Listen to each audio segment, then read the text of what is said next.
Good evening, everybody. Welcome into the High School Sports Zone. Woo! Yeah! Week 1 of the high school football season is officially in the books, and what a week it was. Let's take a look back at the action with our 3 and Out.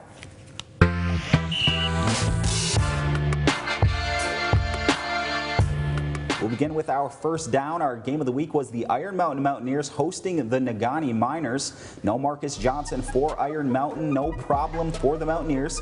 They topped Negaunee 17-14 behind a strong performance from backup quarterback Colin Vizintainer. The senior looked confident and poised as he put the Iron Mountain Mountaineers up in the second quarter with a 1-yard touchdown run. Then later in the fourth quarter, he drove the Mountaineers down the field for another touchdown. Iron Mountain would then tack on a 30-yard field goal by Ivasevich Hines with just over 6 minutes remaining, and that would be enough for the 3-point victory. Negaunee looked like the better team on the stat sheet. The Miners outgained the Mountaineers 228 to 156 in total yards. Iron Mountain also committed 3 more penalties, but the Mountaineers won the field position game with a clear advantage on special teams. Overall, a outstanding performance by Iron Mountain with a new quarterback under center and a disappointing start for the Negaunee Miners.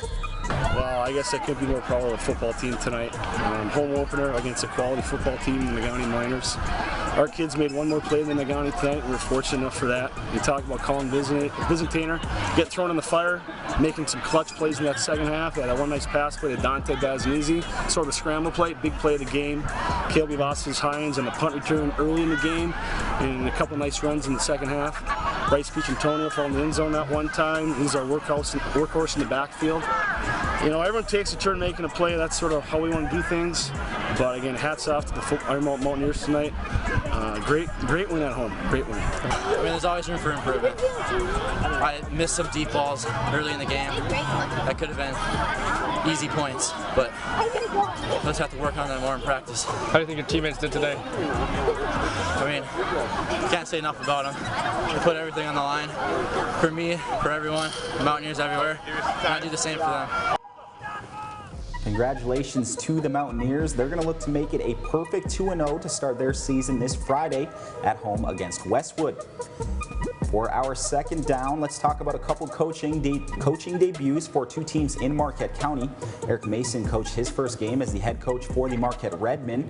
A tough first test for his club. They headed downstate and they took on Traverse City St. Francis. The Redmen, they fell to the Trojans 31-17, but I would say even in defeat, still a lot of good things to build on for Marquette. Sophomore quarterback Austin Riddle completed 23 of 39 passes for 294 yards in his first ever varsity start. And that's pretty impressive considering the talent of their opponent.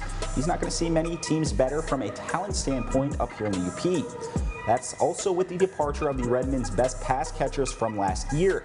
Marquette looks like they found their quarterback for the foreseeable future. The George Niemi era started in Ishpeming Friday night. The Hematites didn't skip a beat. Niemi using the same blueprint as former head coach Jeff Olson. They used their traditional power run game to outrun Manistee to a 22-6 win at home. Ishpeming gained 320 yards on the ground. Senior running back John Corkin totaled 171 yards, while their other senior runner Otto Swanson has 118. Same old Ishpeming even with a head coach change. My question to you, Peter, who do you believe will have the most success as a first-year head coach? Will it be Marquette's Eric Mason, or will it be Ishpeming's George Niemi?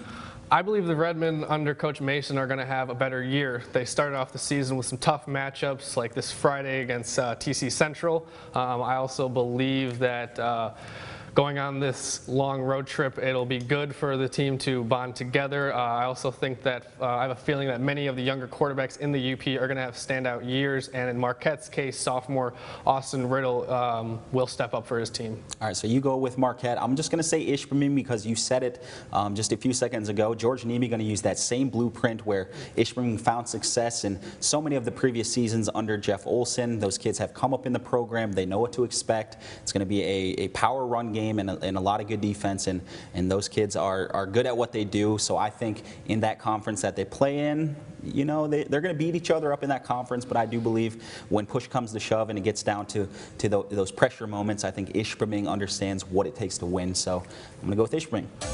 We're going to end each 3 and out with our third down prediction. If we had to put our money on one team to win this upcoming week, who's it going to be? And I want to have a disclaimer. This is fantasy money, of course, because neither of us gamble. No. So this week, I'm going to put my Bitcoins on Calumet topping Negaunee. It's going to be a huge game for the Miners after a disappointing loss to Iron Mountain.